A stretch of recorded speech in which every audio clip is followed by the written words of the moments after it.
Film dimulai pada tahun 2008 di Amerika yang bertepatan dengan pemilihan presiden antara Barack Obama dan juga John McCain, di mana seorang pria bernama Frankie membawa rekannya yang bernama Russell untuk menemui bosnya yaitu Johnny yang ingin merampok rumah judai milik suatu geng mafia, sebut saja nama gengnya Bejo Bintang 6.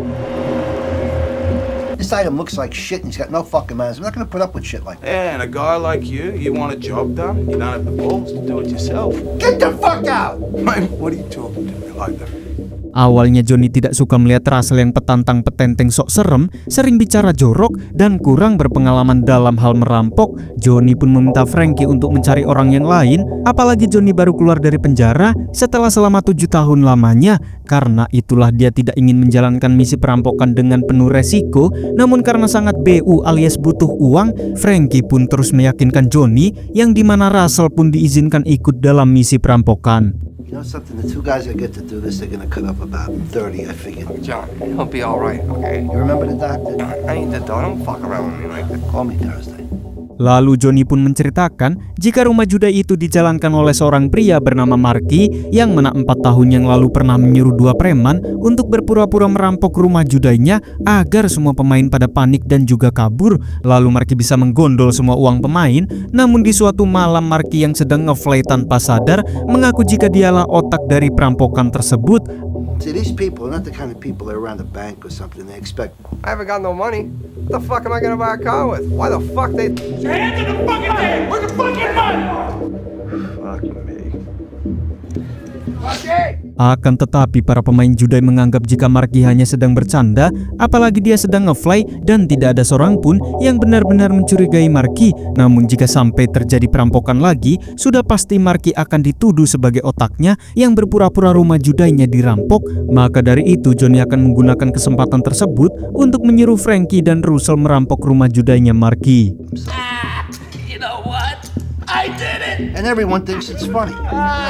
If Marky's game gets knocked over, all right. Alright with me.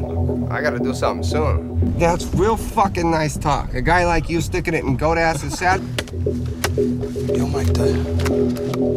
Lalu sesampainya di sana mereka pun langsung menodong semua pemain dan menyuruh Marky mengambil semua uang yang ada di brankas. Marky pun sempat membujuk Russell untuk membatalkan perampokan di mana nanti dia bisa diburu oleh para mafia, dan Marky pun berjanji akan meloloskan Russell jika dia mau menyerah sekarang. Akan tetapi Russell sama sekali tidak terintimidasi, sedangkan Frankie lanjut memaksa para pemain untuk menyerahkan uang mereka.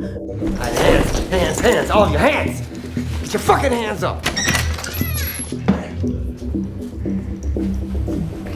Hands! You know that, don't you? I'm gonna fucking tell you again, you stop fucking looking at me! Talk to me, what's going on in there?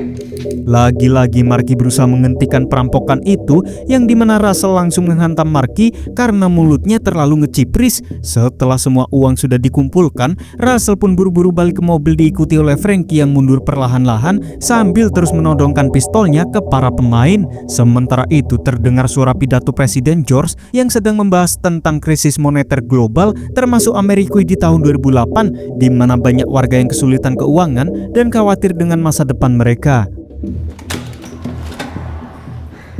Nice. Leave the poor bastard alone! You got all the money! Alright, the easy way is to do what these two guys are doing. Major investors from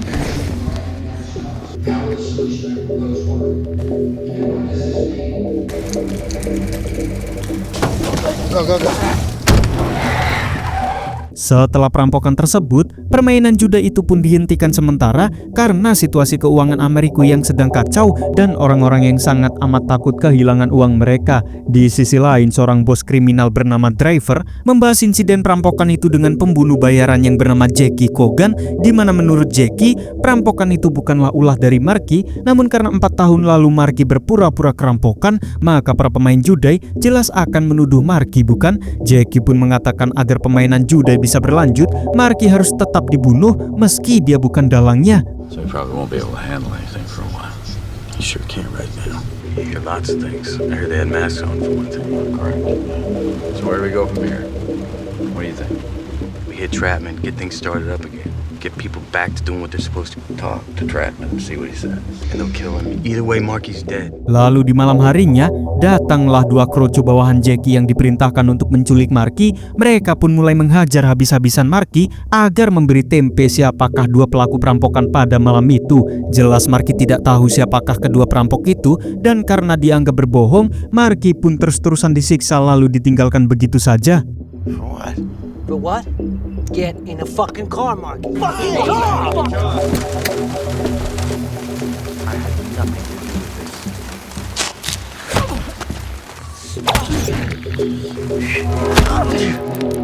Where are the kids, Marky? I don't know. No.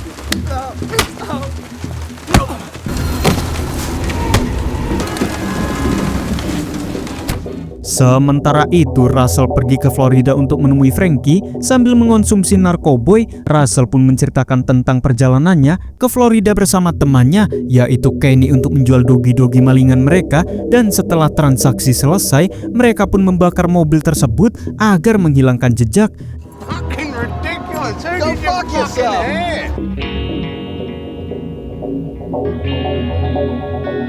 It's like riding in a shit house.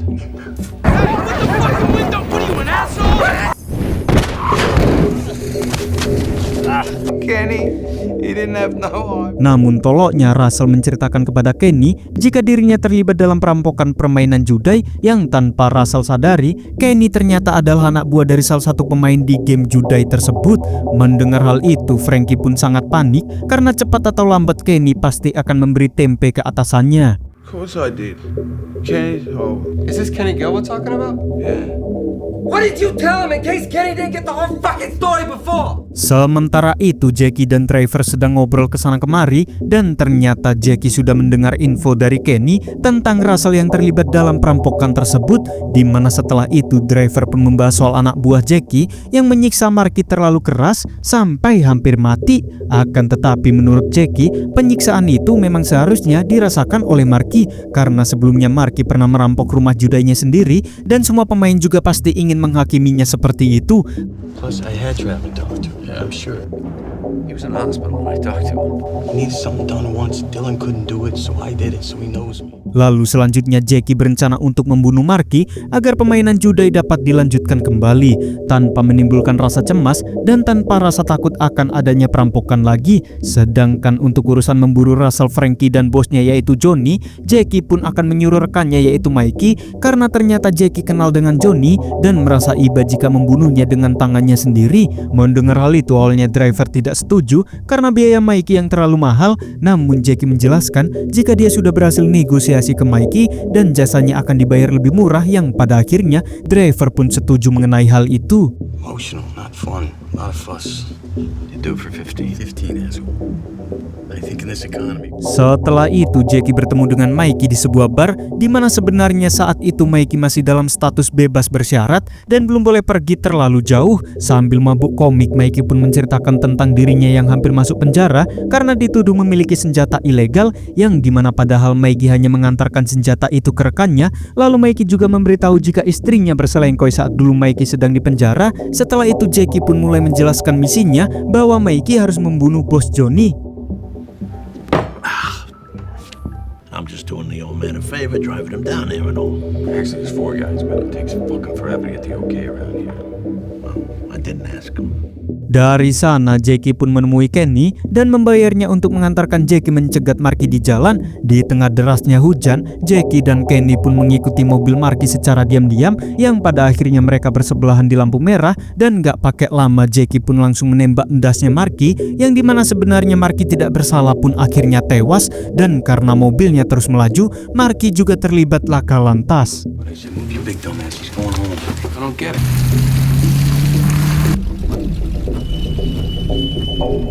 Keep us so near, have all the love that you saw. Ketika ngecek Mikey yang menginap di hotel, ternyata selama 3 hari dia malah asik berkecambah sana-sini dan menolak untuk membunuh Johnny. Karena sudah bersikap seenaknya, Jackie pun mengancam akan melaporkan Mikey ke polisi jika dia tidak mau menjalankan misi yang sudah mereka sepakati. Karena status Mikey masih bebas bersyarat ya kan. Lalu Sin pun beralih kepada Russell yang sedang diincar polisi karena memiliki obat-obatan terlarang, dan saking ngefly-nya dia pun berjalan oleng mengambil narkobong di brankas miliknya. Namun tak lama kemudian, sialnya polisi pun datang dan langsung menangkapnya.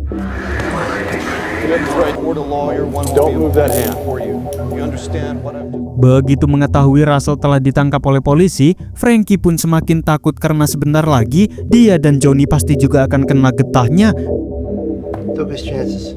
You know, you look at it, you, me, and Russell in exactly the same position except... Ternyata sesuai dengan dugaan Frankie, di mana ketika sedang asik ngupi di warkop, tiba-tiba Frankie ditemui oleh Jackie yang mengetahui lokasi warkop Frankie biasa nongkrong dari intelnya.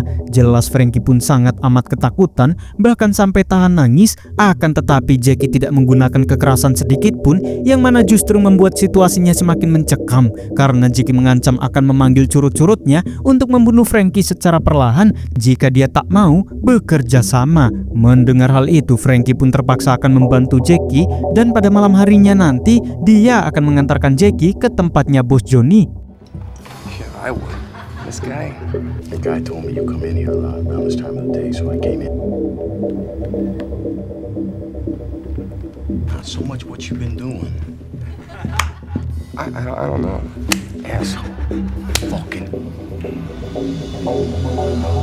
Sesampainya di rumah kewesnya Johnny, Frankie pun masih memohon ke Jackie agar jangan membunuh Johnny karena dia orang yang baik. Akan tetapi Jackie tidak menggubris perkataan Frankie, yang sampai akhirnya Johnny pun datang bersama kewesnya. Frankie dan Jackie pun menunggu Johnny selesai mengantarkan pacarnya ke dalam rumah.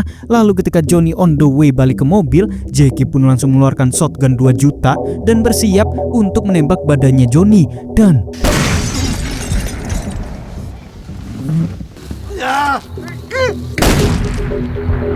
karena panik takut tertangkap polisi, Frankie pun langsung ngebut kabur dari sana, dan Jackie pun berusaha menenangkan Frankie dan gantian menyetir mobil. Lalu mereka on the way ke tempat Jackie memarkir mobilnya, dan setelah itu Jackie pun keluar dari mobil seolah-olah semua urusannya sudah selesai dengan Frankie. Tapi ternyata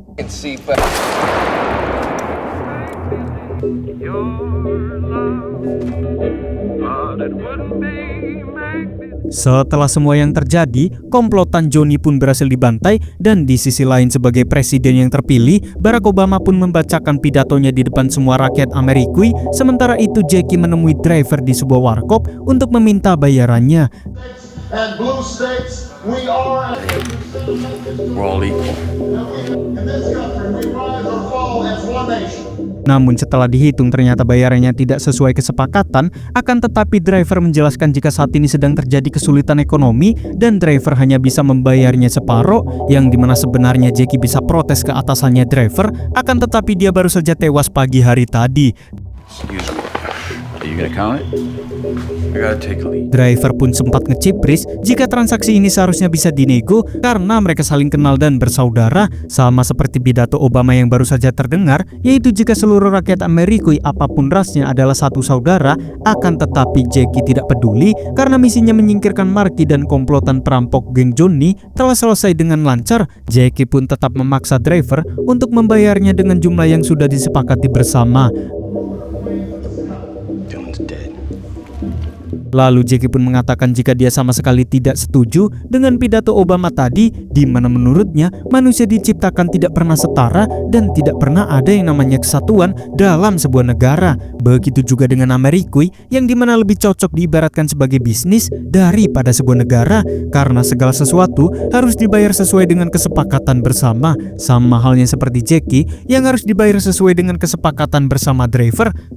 This guy wants to tell me we're living in a community. Don't make America's not a country. It's just a business. Tamat. Jadi bro, gimana? Apa kalian tertarik untuk menonton film ini secara langsung? Kalau begitu jangan lupa subscribe aja bro, biar nggak ketinggalan video terbaru dari Verlin House.